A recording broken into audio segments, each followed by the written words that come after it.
You're in a good place now. You are listening to Perspectives with Ashley Burgess. Welcome back live to Live Your True Life Perspectives, and I'm your host, Ashley Burgess. What's going on out there? We're live. We're in studio right now. I know it's crazy. Yeah, we're essential.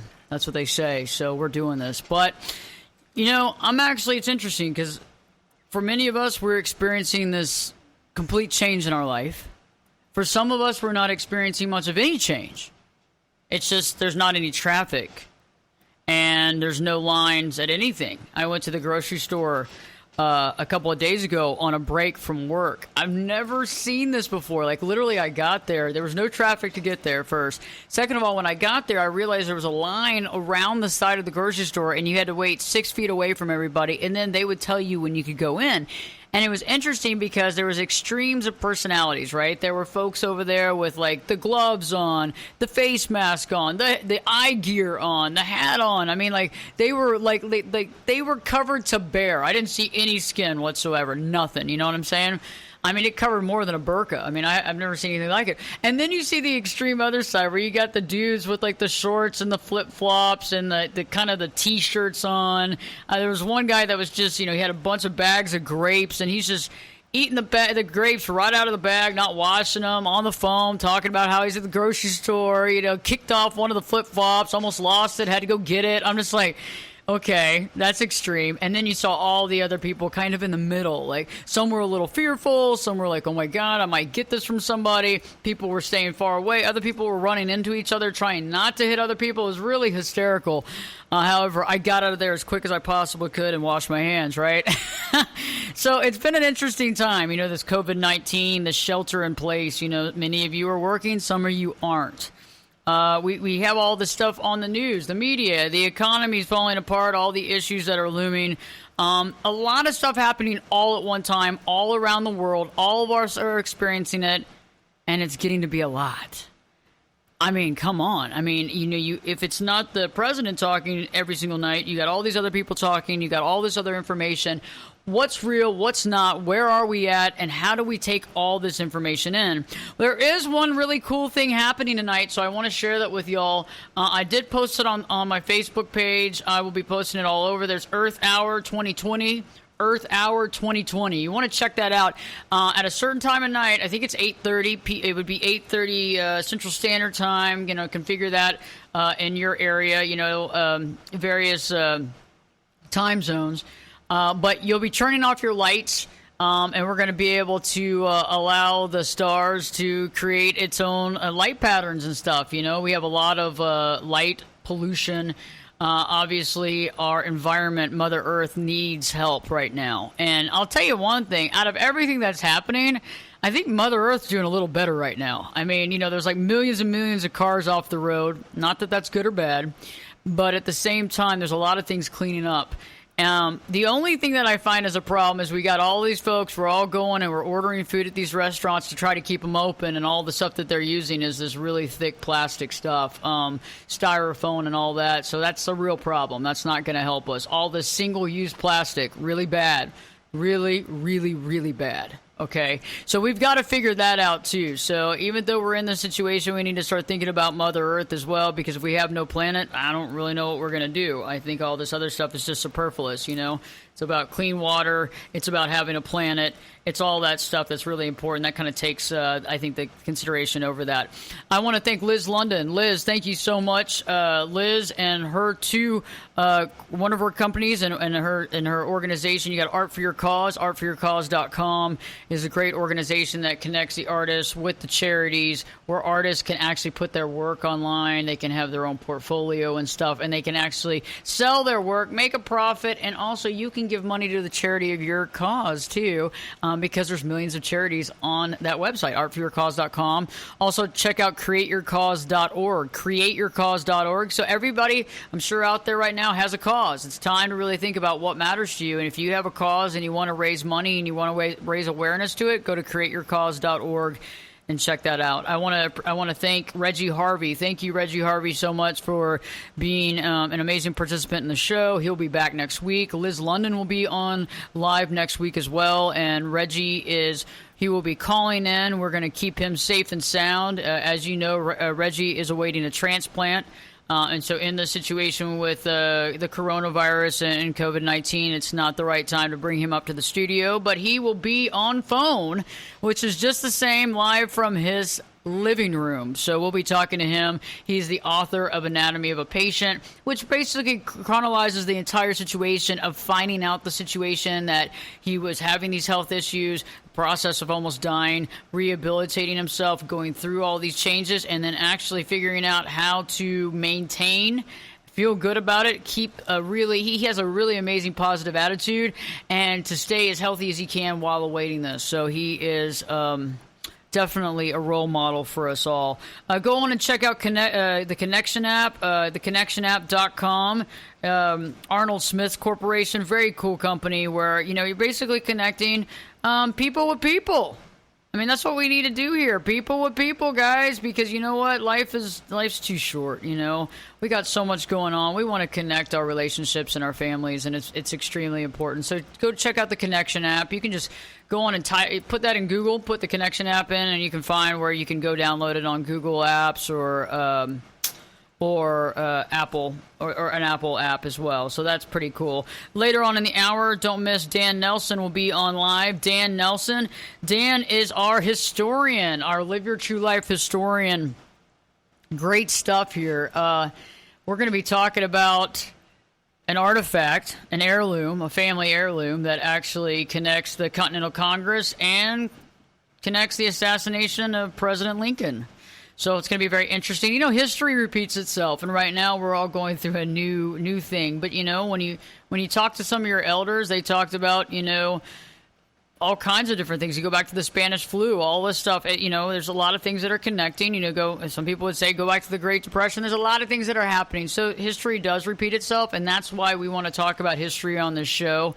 When you forget history, you forget where you came from. When we forget history, we forget what we've been through. So it doesn't make a lot of sense to do that, right? It's like telling your grandmother or grandfather to shut up because you're not going to learn anything from them. That's just obviously not correct. So today we're really going to focus on these unprecedented times and how do you see yourself within this new situation? How do you see yourself within this new situation? How do you do it? How do you see yourself? Has your concept of self changed? And I know that many of you say, well, you know what? Actually, I really haven't thought about that. I really haven't thought about the fact that, yes, I do feel like my life has changed. I do feel like I'm making changes in my identity. How does your definition of yourself change? And I want to offer you a couple of thoughts just to begin with, right? Many of us define ourselves by our work, okay? We define ourselves by our work. And when we don't work and we're not able to work right now, how do we deal with that and the change in our definition, right? Many of us are workaholics. What do you do right now when you're at home? You're sheltered at home. You have 4 children that you're having to homeschool now. You found out things about your wife or husband that you never even knew because you never asked. Y'all been married for 15 years, for God's sakes. But you know what? You're figuring out certain things that you didn't know. You're realizing that you have a bit of a temper, and you're realizing that it's really tough to deal with all these kids 24 hours a day, 7 days a week. We're learning a lot about ourselves and our abilities, okay? We're being pushed. And if we define ourselves based on our work and we're not able to work, that can make us feel a little unsteady. Okay, we can feel unsteady. We can feel overwhelmed. We can feel like our reality is kind of is lost. Our identity is lost. And I know that many of you keep saying, and I've said it myself, and I keep saying it too, that I feel like we're living in a movie. I really do feel like we're in this like sci-fi film, and we're in this movie. I mean, like being in the grocery store with all these different types of people and the different fear levels of everybody was very interesting. It was surreal as I'm getting my as I'm getting like my candy corn out of the dispenser, and I'm like looking around and there's nobody there. Yes, I'm still eating this candy corn. I get it. But I had to have some sort of candy, for God's sakes. Okay, get off my back. But anyway, so we got to do what we got to do. But it was very interesting about how everything's just a little different. Okay, everything's just a little, off. And how are you defining yourself? A lot of us have our alone time, and we're not getting that right now, right? I've had some friends that literally say that they've walked the dog 8 times in a day, and the dog's over there hiding because they don't want to walk anymore. They're tired of this. They're like, go to work, go away. Tired of it. I used to have this house to myself. I'm really disappointed that these humans are here. But, I know that we're having to make changes and sacrifices. One of the biggest things that I want to extend to folks, though, is to get a little prepared. I know that many of us have been in self-quarantine, some longer than others. I've had friends that have been in for weeks now. I've had clients that have been in for weeks in New York, in California. I've even had friends that were in China that went through the quarantine for quite some time. And so I just want you to begin to pace yourself. Pacing yourself is so important, okay? Because if we can't pace ourselves, we're going to blow out that flip-flop pretty quick. And one of the things that I find that we might do that with is having a short fuse, okay? Having a short fuse, being stressed out, being overwhelmed. I've had some clients tell me that the kids were doing some work for school, and they didn't even know what to do. They were like, I'm not really good at math. I don't even know how to tell my kid how to do this. I don't even understand. I'm over there trying to study myself, and I'm overwhelmed, and I'm realizing that I'm having issues too because I don't know how to do geometry. I don't know this stuff, and I get it, and it can be stressful. Okay, one of the things that I'd advise in that situation, go to YouTube. Have your kids start looking it up, try to figure out their answers to their problems. You don't have to be the one that goes, I don't know. Just go, let's look on YouTube, or let's see if we have some sort of alternate ability for you to learn on your own. I want you to take some time out for yourself, too. No matter how short it is, we all need some time for decompression. And I know that that's good for a lot of us who are essential businesses. And I get it. If you are not deemed an essential business, I get it. Everybody's essential. So let's not define by that. Every single individual is essential. But you need to get some time away from the house, if that's okay, by walking. If it's out going and cleaning out your car.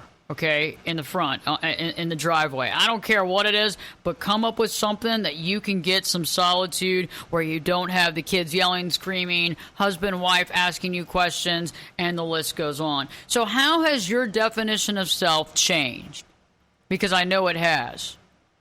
Because I'm starting to realize that I feel the same as I did a couple of days ago or a week ago or 2 weeks ago, but I'm realizing that there are certain things that I have probably taken for granted. I realize that there's a lot of stuff that I'm doing, like I'm working long hours, and I'm not really thinking about all the relationships that I need to be working on and cultivating and growing. And there's a lot of things there, too. And it's kind of coming, full circle because of the situation we're in and the fear and the realizing that a lot of us are taking things for granted. And it's something that we really do need to think about.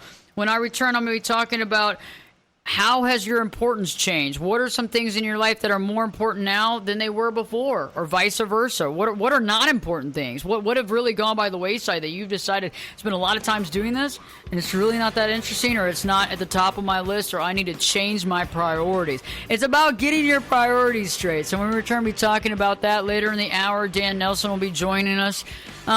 Just stay with us. We got some answers. We got more answers than we have questions for you. And so that should be very helpful since the media is generating more questions every single moment of every single day.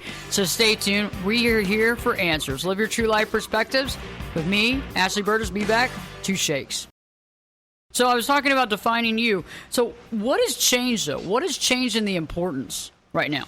I think a lot of us have changed what is important to us, right? What is important to us? What is important to you right now? I know that I've changed my importance levels on a lot of things.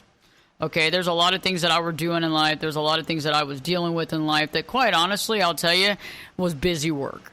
And I'm realizing that I was doing a lot of busy work. Now, is it something that I have to do? Yes, but I'm realizing that I need to prioritize a little different. And that priority is really important.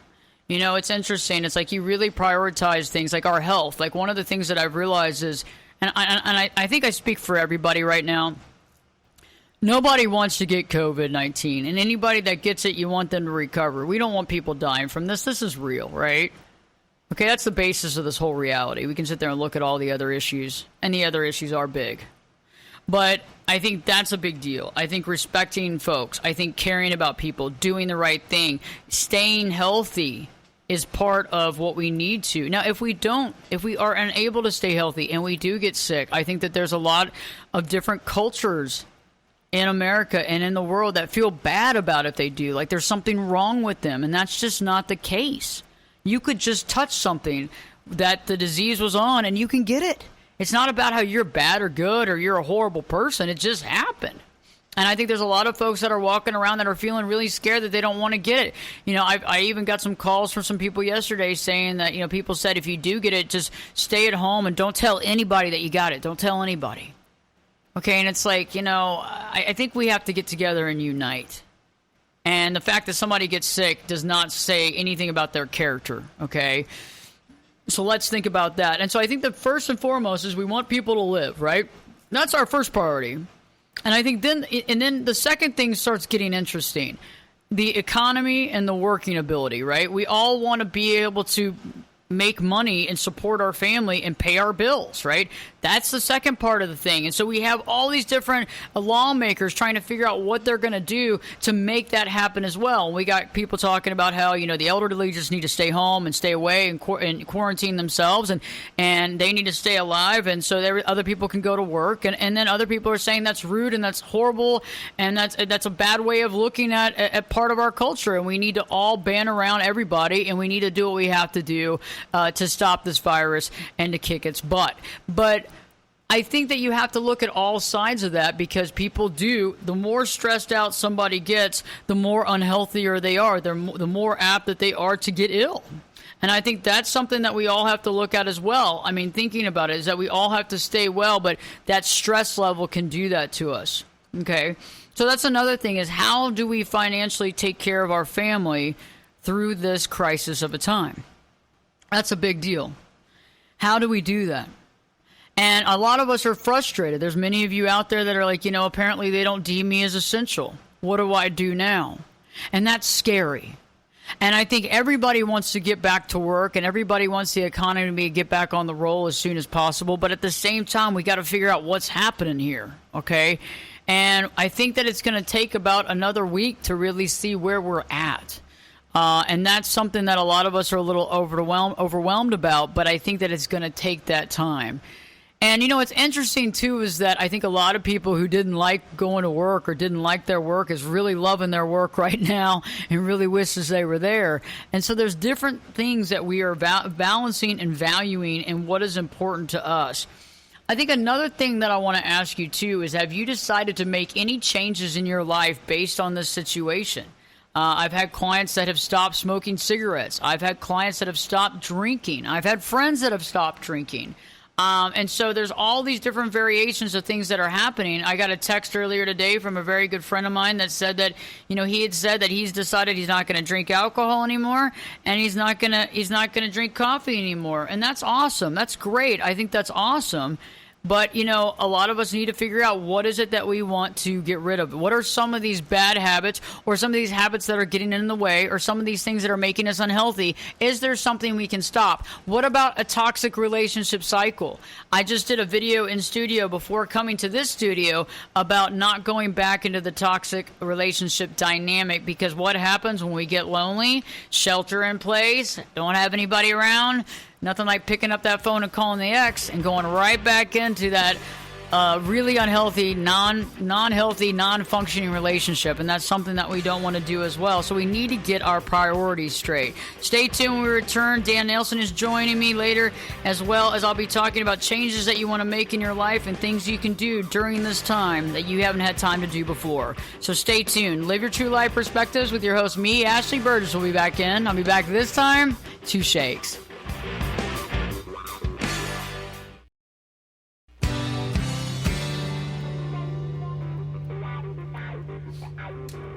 Get in here.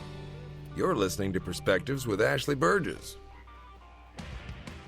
Welcome back live to Live Your True Life Perspectives, and I'm your host, Ashley Burgess. On today's show, we're talking about the situation we're in right now. Unprecedented times. Holy hand grenade Superman. Where's the Tylenol or something stronger, right? You know, it's interesting because here we are. We're in a situation that's unprecedented, a situation that none of us have ever experienced in our life. And we're trying to make sense out of it all. And it's very stressful, and it's very fearful, and there's a lot of things going on. We want to save people's lives. We don't want to get sick. We don't want other people to get sick. But at the same time, we want to figure out how to get back on track and live the life that we were living before. I don't think we're going to ever go back to the way we were before. At least something's going to change. And I think our priorities are what's really changing. I think some of us are seeing our priorities, and we're realizing that they've been a little off. Some of us are realizing that there's a lot of things that need to be changed. We're also realizing there's a lot of stuff maybe you didn't know about some of your family members. Maybe you didn't know what was going on with the kiddos. Starting to realize, man, I really didn't know all this was happening. And now that I'm self-quarantined with the rest of my family and we're all sitting in the room together on top of each other, I'm starting to realize a lot of things I didn't realize before. Right before the break, I was talking about eliminating something from your life that's not working. What if it's a toxic relationship? Many of you have gone back to the ex. After the 6th day of shelter in place, you picked up the phone and you called the ex. There's a reason why they're your ex. It wasn't working. Very unhealthy. Unhealthy cycles and patterns. And we go back to this. I just shot a video of this before we went to this studio. We were at the other studio. That'll be out on YouTube in a few days, actually. Check out the YouTube channel. Go to YouTube. Just put in Ashley, Berges. Ashley, Berges. You'll find my channel. Please subscribe. We have about 30,000 plus folks on there. Good community. And I put up video content at least once, if not twice a week. So put some good videos up about COVID-19, how to deal with it, how to thrive, how to deal with shelter in place, that sort of thing. All the stuff that's necessary right now, but we're going to be talking more about toxic relationships here this week and going to trauma bonds as well. But, you know, what are some of the things that you can eliminate? Or what is one thing, better yet? Okay, I've had a client one time, and I remember like it was yesterday. They said, I want to quit drinking. I want to quit smoking. I want to end this relationship. And there was one other thing, too. Like, I want to start going to church. Like, don't set yourself up for failure, guys, okay? So what I'm saying is, like, if you want to do one thing, do it. Figure out how to do it. Like, stopping smoking right now, perfect time to do it. Yes, is it a stressful time? Sure. But, I mean, there's no time like the present. We can sit there and talk about, well, it'd be great to we'll do it on June 1st, or maybe I'll do it on my birthday, or how about New Year's Eve, or whatever. There's no reason to wait.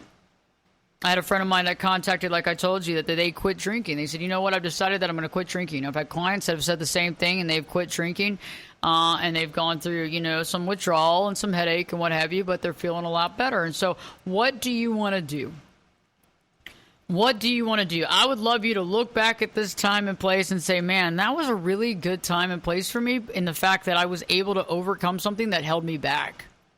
I was able to overcome something that really held me back. I was able to overcome something that had its claws in me for a long time. And I took that time, and instead of getting down and depressed and overwhelmed and fearful, I took that time to really prioritize my life. And I'm not saying that everybody's going to do something like quit drinking or get rid of a vice, but try. Why not? I mean, why not make this time a memorable, positive time instead of an overly negative time? And I think that when we actually do something to better ourselves, that's when we can actually change the trajectory of our feelings and emotions in this situation, because we become powerful.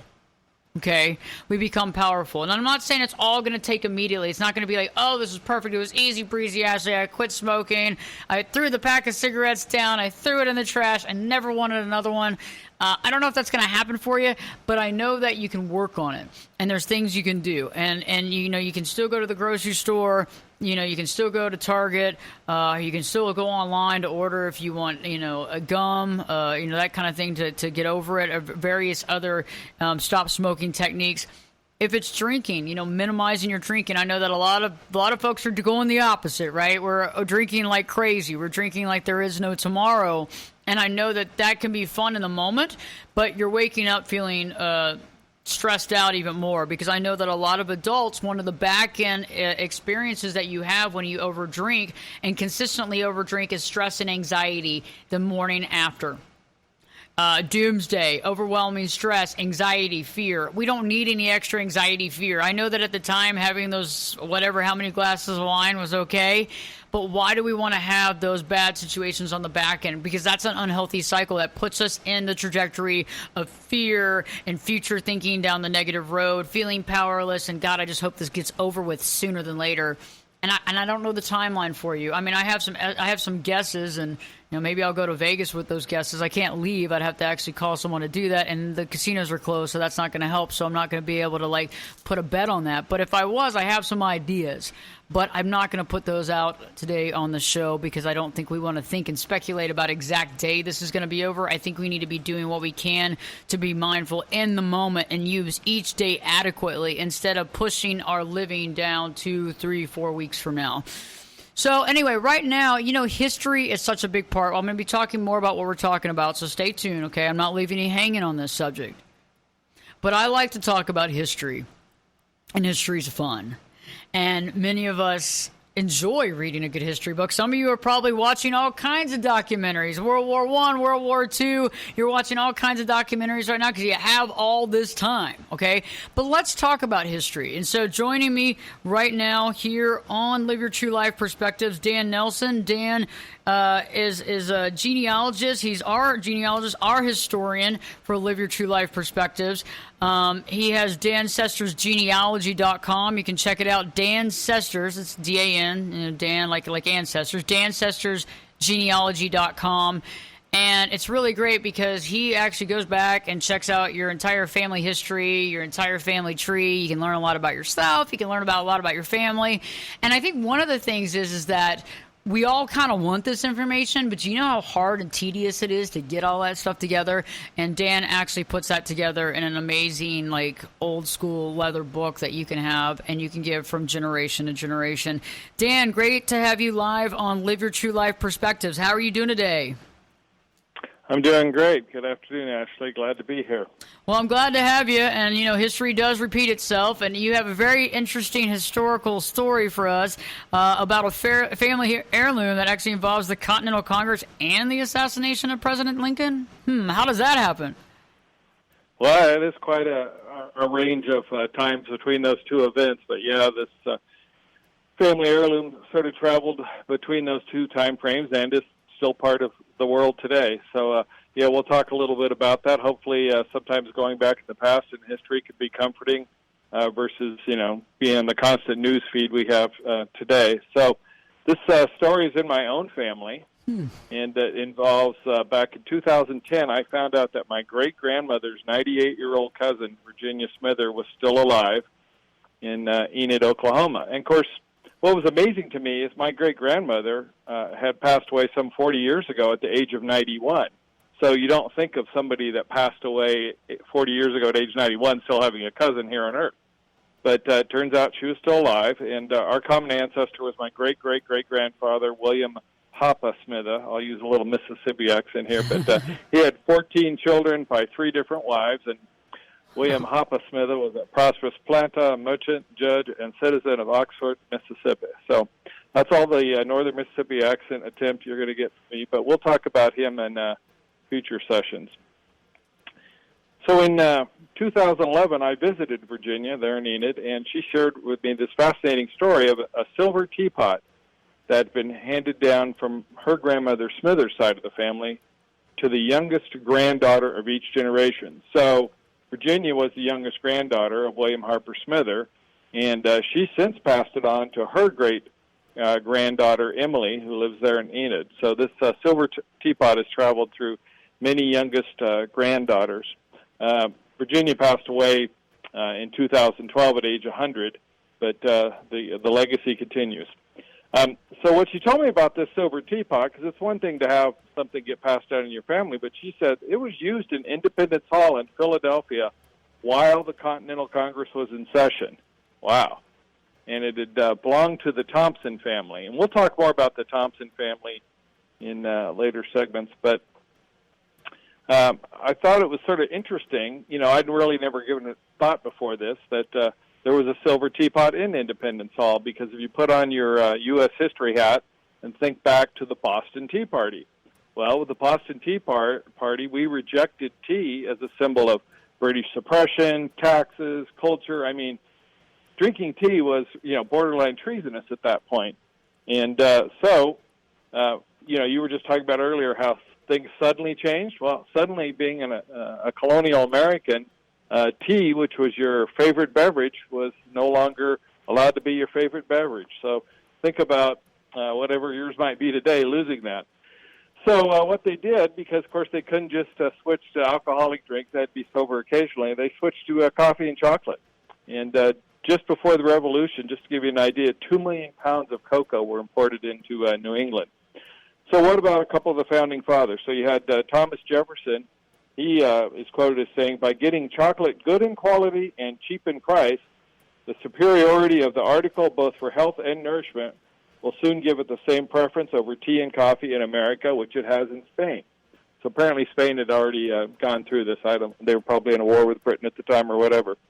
So, okay, we know Thomas Jefferson was on Team Chocolate, but what about John Adams? Well, he fell under the spell of coffee, and he wrote a letter to his wife. "Madam," said I to Mrs. Houston, "is it lawful for a weary traveler to refresh himself with a dish of tea provided it has been honestly smuggled or paid no duties?" And she responded, "No, sir," said she, "we have all renounced all tea in this place. I can't make tea, but I will make you coffee. Accordingly, I have drank coffee every afternoon since and have borne it very well. Tea must be universally renounced. I must be weaned, and the sooner the better." So that's the story about a couple of future U.S. presidents got off of the tea fix and switched over to coffee and chocolate.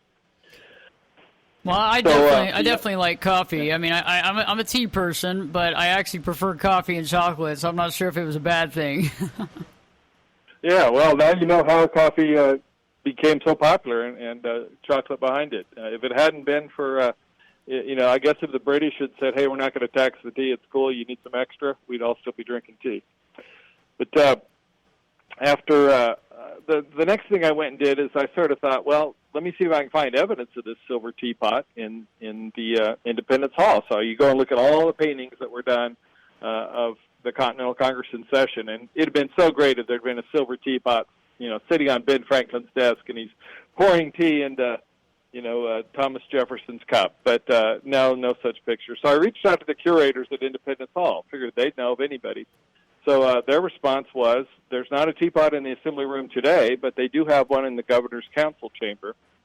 And they said that actually there would have been no refreshments allowed in the Assembly Room at the time. That would have been highly inappropriate. It was a formal session. Those sessions were usually short, but they would have broken out to separate rooms to do the work, which was mostly done in committee, and certainly those rooms had refreshments, including the Governor's Council chamber, which had the silver teapot. So if somehow in your head you thought there was a Coke machine in the lobby of Independence Hall, no, there was not. So, it's interesting how you tie this to recent times, because we all, until the coronavirus showed up, we were all talking about impeachment, and during those episodes, they were saying how they weren't serving refreshments to the senators, and they were saying that that's why some of the senators were sleepyhead. So I guess, things don't change that much. So just to finish up a little bit more here on the investigation, my second cousin Amy, she tracked down the meanings of the markings on the silver, and the markings indicated that it was sterling silver imported from London, and that it was manufactured in Newcastle, England, between 1770 and 1771. And we know, because there was no duty stamp, it was brought to America before 1790. So the time frame of the silver perfectly matches the time frame of the meeting of the Continental Congress at Independence Hall. So we're still on track with this this story potentially being a true story. So in the next segment, I'm going to talk about what we found out about the Thompson family that owned this silver teapot and passed it into my Smither family. Well, I look forward to hearing more about that. This is very interesting. So I look forward. I can't wait to have you back next week so we can talk about that. It's so cool that this has actually gone through all that time and has actually been through all that historical importance. Yeah, it is amazing, and it's a fascinating story, and there's even better stuff in future segments, so something to look forward to. Well, I can't wait. We'll definitely see you next week. And you can go to DancestorsGenealogy.com and learn more about Dan. You can also go to AshleyBurgess.com, click on that radio show page, just kind of scroll down, you'll see Dancestors Genealogy. Just click right through that, and you can learn all about Dan Nelson, his work, and how he can bring your family history together to really be amazing, to really tell the tale, so that you can share this with family and friends and be able to have that connection. Because as we know, one of our priorities now is family. Family is more important than ever as we go through this process. So spending time with your family, being able to be there, being mindful, being in the moment. When we return, we're talking about what you can do to make this time at shelter at home not so bad and be memorable in a positive way. Stay tuned, because Live Your True Life Perspectives with your host, me, Ashley Burgess, will be back in. I'll be back this time. 2 shakes.